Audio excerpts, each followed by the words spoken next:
नयागढ़ जिला रणपुर ब्लॉक रे चलित वर्ष धान क्षयक्षति को नहीं गोटे पंचायतर 2 चाषी मृत्यु अभियोग। नयागढ़ जिलार रणपुर ब्लॉक 37 पंचायतर चाषी मानकर धान फसल सहित पनीपरिया चाष अदिनिया वर्षा क्षयक्षति होता जमापड़ी। 3900 हेक्टर चलित वर्ष धान फसल में शतकड़ा 80 ରୁ 90 भाग अमल धान गजा एवं गछ होइजिबा क्षति को नहीं रणपुर ब्लॉक बलभद्रपुर पंचायत वासुदिया ग्रामर देवराज बारिक हृदघात मृत्यु होता बेले भगवान प्रधान ब्रेन स्ट्रोक रे भुवनेश्वर एक हस्पिटाल में मृत्युवरण कर चाष क्षयक्षति को सह्य कर नपारी एवं चाष ऋण करथिले ऋण किभଳି सुझिबे एवं परिवार किभଳି चलाइबे से चिंतार एभଳି मृत्युवरण करथिबा परिवार लोके अभियोग करिसेंति।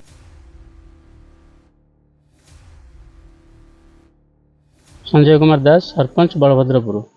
कौन कहे आपण अंचल दुई जन चाषी वर्तमान ब्रेन स्ट्रोक तो किए हृदघात मरले कौन कहे चाषी कूल बर्तमान हताश अदिनिया वर्षा चाषी वर्षकर फसल नष्ट हो गला।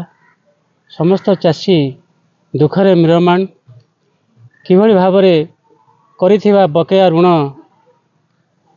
कर जानिथिबा टंका सुझिबे से चिंतार समस्त चाषी कूल मुंडरे हाथ दे चिंताग्रस्त हो वर्तमान आम पंचायतर दुई जन चाषी शेष निश्वास त्याग कर परिवार शोककूल अवस्था बसी।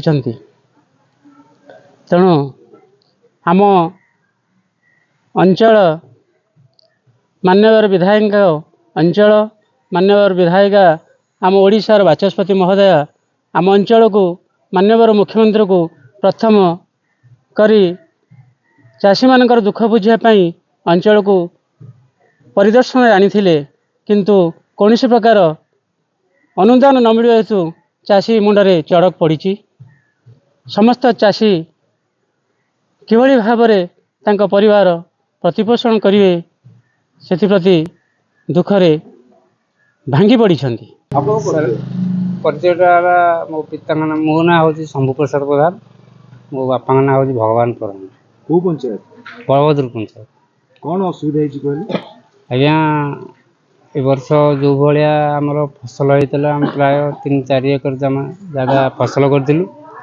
ए वर्ष आपण मैंने भी जानी जे बहुत बढ़िया फसल होता जो हिसाब से लोक भावुले वर्ष फसल को वर्ष फसल भाया हो ना बहुत बढ़िया फसल होता किंतु जो अदिनिया 2 थर वर्षा है से वर्षा बहु मो कथा भी कहूनी बहु चाषी मानकर भी धान बहुत क्षतिग्रस्त होता परिमाण भी आमर बहुत धान नष्ट हो जाता नष्ट होगा बेले धान पूरा बिल गछ हो जाता आउ से ये बापा जो जो परिश्रम को परिचयटा कैलाश हारिका को आपनकर बासुदिया को पंचायत बलभद्र पंचायत कौन है जो मरीगले आपनकर से कौन हे बाबा हे केमिति मृत्यु होला तंगर बिल को जाइतले बर्तनी धान गजा देखी बर्तनी मृत्यु हो गले ताले किपरि आमे चलिबु ये बर्तन आपनकर केते धान चाष करथिले आपण हमर 3 एकर खंडे करथलु 3 एकर करथलु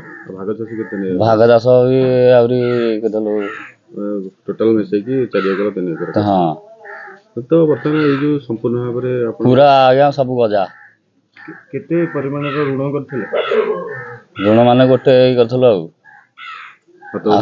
हाथ उधारी भी गाँव भी 1-2 लाख भी यही। अच्छा से बाबा कौन केमती है मृत्यु हेल्ले कौन बाबा धान गजा बदानी देखी सबुदिन जाती बदानी धान गजा सब होगला। रणपुर तपन महाराणा रिपोर्ट जय ओडिशा लाइव।